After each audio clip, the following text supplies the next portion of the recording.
क्या आप जानते हैं कि आपके उस पार्ट को अगर आप 18 साल से ऊपर हो गए हैं तो भी बढ़ा सकते हैं? जी हाँ, कुछ ऐसी टेक्निक्स हैं, कुछ ऐसे इंस्ट्रूमेंट हैं जिनकी हेल्प से आप उनको बढ़ा सकते हैं। तो आज के वीडियो में हम सही जानकारी समझेंगे कि बढ़ाना चाहिए भी या नहीं चाहिए, किन लोगों को ऐसा करवाना चाहिए, ठीक है? सब कुछ जानेंगे। ओके, तो चलिए शुरुआत करते हैं आज के इस वीडियो की। सो मेरा नाम है एकता और आप देख रहे हैं बहुत ही प्यारा सा चैनल स्टडी विद मी। सबसे पहले हम यही जानते हैं कि आपके माइंड में ये क्वेश्चंस आते कहाँ से हैं, ये विचार आते कहाँ से हैं। तो देखो, कुछ लोग तो ऐसे ही होते हैं जिन्होंने अपने फ्रेंड से कंपेयर किया हो, वो आपस में फेंकते रहते हैं, ठीक है। दूसरा, जो कि किसी वेबसाइट पे देखा हो, उनकी वजह से। तीसरा, जिनको खुद पे ही डाउट रहता है, हर बार हर तरीके से अपने आप पे डाउट रहता है कि मेरा तो जो पार्ट है वो सही नहीं है, ठीक है। इन लोगों को ऐसा होता है।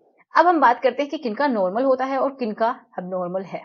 तो जिनका, सिंपल सा आप समझ लीजिए, बहुत ज्यादा गणित नहीं पढ़ाना, कि जिनका 3 इंचेस से कम है, तो इसका मतलब है कि उनका जो पार्ट है वो माइक्रो की कैटेगरी में आता है।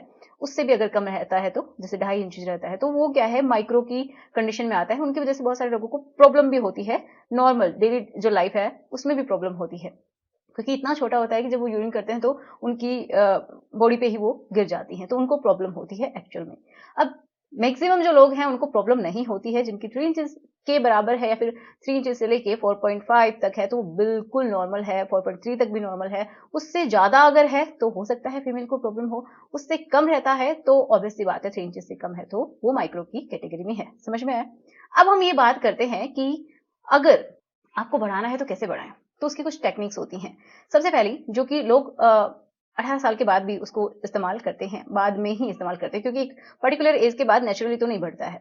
तो जैसे कि कुछ इंस्ट्रूमेंट्स, जैसे कि वैक्यूम पंप आते हैं। वो क्या काम करते हैं कि वैक्यूम पंप कुछ लोग इस्तेमाल करते हैं, तो ये जब भी करें डॉक्टर की ऑब्जर्वेशन में करें, कहीं से भी ना खरीदें, कहीं से भी नहीं, खुद से बिल्कुल भी ट्राई ना करें, डॉक्टर की ऑब्जर्वेशन में ही करें, अगर करते भी हैं तो, ठीक है। तो वो ये जो पंप होते हैं ना, ये ब्लड फ्लो को आपके पार्ट में आगे वाले हिस्से में खींच के लेके आते हैं। तो इससे ऑब्वियस सी बात है इंप्रूवमेंट होता है, लेकिन कुछ सेंटीमीटर्स का, समझिए 1 से 2 सेंटीमीटर का अगर होता है तो बहुत बड़ा डिफरेंस नहीं है।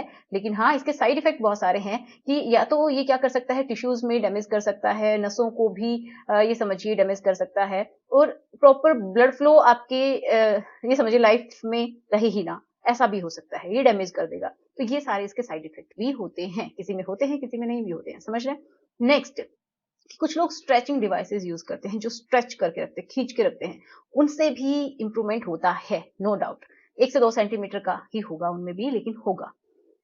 ये जो डिवाइसेस हैं, ये आपके टिश्यूज को, सेम यही प्रॉब्लम, इनके भी साइड इफेक्ट्स होते हैं। किसी किसी में तो जो सेंसेशन है वही चला जाता है, नसें खराब हो जाती हैं, ब्लड फ्लो नहीं रहता है, परमानेंट ईडी हो जाती है किसी को, ऐसा भी देखा गया है। तो इनका आप, अगेन कहूंगी, बिना ऑब्जर्वेशन के तो बिल्कुल भी ट्राई ना करें। नेक्स्ट क्या है, स्ट्रेचिंग एक्सरसाइजेज होती हैं जो लोग करते हैं, वो भी ऑब्जर्वेशन में ही कीजिएगा। इससे क्या है, जैसे ऊपर की तरफ बहुत ज्यादा स्ट्रेच करना, नीचे की तरफ हेड को स्ट्रेच करना, लेफ्ट राइट, इस तरीके से स्ट्रेचिंग एक्सरसाइजेज होते हैं, तो ये भी ऑब्जर्वेशन में होती हैं। इनसे भी फर्क पड़ता है, लेकिन केयरफुल होकर करना है, ठीक है। ये हो गए कि इनकी हेल्प से आप इनको थोड़ा बहुत इंक्रीमेंट कर सकते हैं। अब जिनका बहुत ही कम है, जैसे मैंने बताया, वो लोग हार्मोनल थेरेपी लेते हैं ज्यादातर लोग, जिससे भी इंप्रूवमेंट होता है उनके पार्ट में। जिनका मैंने बताया माइक्रो की कंडीशन है, मतलब 3 इंच से कम है, तो वो लोग ऐसा करते हैं और उनको इंप्रूवमेंट भी दिखाई देता है, ठीक है।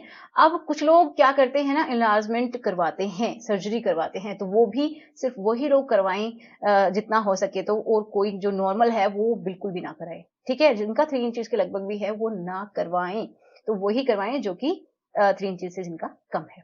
अब देखो, मेन पार्ट क्या है कि आप अपने उस पार्ट को हेल्दी रख सकते हो, थोड़ा सा स्ट्रॉन्ग रख सकते हो। देखो, चाहे कितना भी बड़ा है, लेकिन अगर उसमें प्रॉपर हार्डनेस नहीं है ना, प्रॉपर वो हार्ड नहीं होता है, तो ये समझिए कि चाहे कितना भी बड़ा हो, कोई काम का नहीं है, ठीक है। तो उसके लिए आप क्या करेंगे, मसाज करेंगे, उसकी गर्थ अच्छी रहती है, उससे ब्लड फ्लो प्रॉपर तरीके से होता है, सेंसिटिविटी कम होती है। तो आप किसी भी ऑयल का जिसके लिए आप कंफर्टेबल हैं, उसका इस्तेमाल करके आप अपने पार्ट को हेल्दी बनाए रख सकते हैं। जब भी आप नहाते हैं उस समय, या फिर रात को सोने के समय, पार्ट को साफ करके, हमेशा आपको साफ करके ही किसी भी ऑयल का जो कि आपके लिए बना है उसका इस्तेमाल कीजिए। लेकिन अगर आप मुझसे पूछते हैं तो मैं आपको रिकमेंड करूंगी नेचर मेनिया का ये lift up herbal massage oil, आप इसका इस्तेमाल कर सकते हैं। इसमें ये समझिए वही इंग्रेडिएंट्स हैं जो कि आपके उस पार्ट के लिए बहुत अच्छे हैं, जैसे कि क्लोव ऑयल है इसके अंदर एंड इस तरीके की इसकी पैकेजिंग आती है एंड अश्वगंधा है, सफेद मूसली है, तो बहुत ही अच्छे-अच्छे इंग्रेडिएंट्स हैं जो कि आपके उस पार्ट की हेल्थ को मेंटेन करने में हेल्प करते हैं, उसको स्ट्रॉन्ग बनाते हैं, मसल्स को स्ट्रॉन्ग बनाते हैं, वहाँ की जो नसें हैं उनको काम करते हैं, ब्लड फ्लो अच्छा होता है, तो जो एक टेम्परेरी तौर पे जो एक गर्थ है ना, उसमें भी इंप्रूवमेंट आपको दिखाई देगा। तो आप बिल्कुल इसका इस्तेमाल कीजिए। हैंड क्लीन होने चाहिए, पार्ट क्लीन होना चाहिए। उसके बाद अपने हाथ में 3 ड्रॉप्स 2 ड्रॉप्स आप लेंगे, उसको थोड़ा-सा ऐसे रब करेंगे एंड देन आप उसको अच्छे से मसाज करेंगे 1 से 1.5 मिनट के लिए काफ़ी है। ठीक है? फिर आप ऐसे ही सो भी सकते हैं। तो आप इसको बिल्कुल खरीद सकते हैं, लेकिन खरीदते समय आपको ध्यान रखना है कि ये होलोग्राम इमेज होनी चाहिए, जिससे पता चलता है कि ओरिजिनल प्रोडक्ट है। ओके? तो डिस्क्रिप्शन बॉक्स में मैंने लिंक्स दी हैं और आपको स्क्रीन पे नंबर दिखाई देगा, तो इस तरीके से आप इसको बाय कर सकते हैं। अब हम समझते हैं कि कुछ लोग ये बोलेंगे कि नहीं मेरा तो स्मॉल है, मेरी लाइफ पार्टनर ऐसा बोलती है, तो उनकी भी जरा बात कर लेते हैं। देखो बहुत सारी फीमेल्स को ये नहीं पता होता है कि उनको कितना चाहिए, सच्ची बात है ये, क्योंकि उन्होंने भी कहीं से कोई वीडियो देख लिया है या फिर उनके माइंड में ऐसा भ्रम डाल दिया है किसी ने कि नहीं जितना बड़ा होता है उतना ही अच्छा लगता है। नहीं, ऐसा नहीं होता है, क्योंकि देखो फीमेल के उस हिस्से को ही समझ लेते हैं कि वहां पे क्या होती है। वो एक ट्यूब के जैसे स्ट्रक्चर है एंड जहां से ट्यूब शुरू होती है वहां से 2.5 इंच तक आप ले लीजिए, सबसे ज्यादा सेंसिटिव होती है वो ट्यूब वहीं तक। उससे ज्यादा अगर आप करते हैं तो थोड़ी सेंसिटिविटी कम होती है जहां से उसका गर्भाशय है। ठीक है, तो धीरे धीरे थोड़ी सी अगर आप डायरेक्टली उसके जो गर्भाशय है उसकी ग्रीवा जो दिखाई देती है, उसका मुंह जो है, अगर वहां पे आप टच कराते तो उसको पेन होगा, उसको बहुत अच्छा फील नहीं होगा। तो आप इतना समझिए कि उसकी रिक्वायरमेंट बहुत ज्यादा नहीं है। तो अगर आपको ये चीजें नहीं पता है तो समझ लीजिएगा। ठीक है, एंड उस फीमेल को भी भेज दीजिए जो कि आपको ऐसा बोलती है कि आपका कम है। ठीक है, तो आशा करूंगी कि आपको वीडियो समझ में आया होगा और वीडियो हेल्पफुल रहा होगा। फिर भी अगर आप चाहते हैं इसी तरीके का कोई और वीडियो तो मुझे कमेंट बॉक्स में लिख दीजिएगा, और इस वीडियो में अगर कोई पॉइंट मिस हो गया हो तो भी मुझे बताइएगा। तो चलिए मिलते हैं, गुड बाय।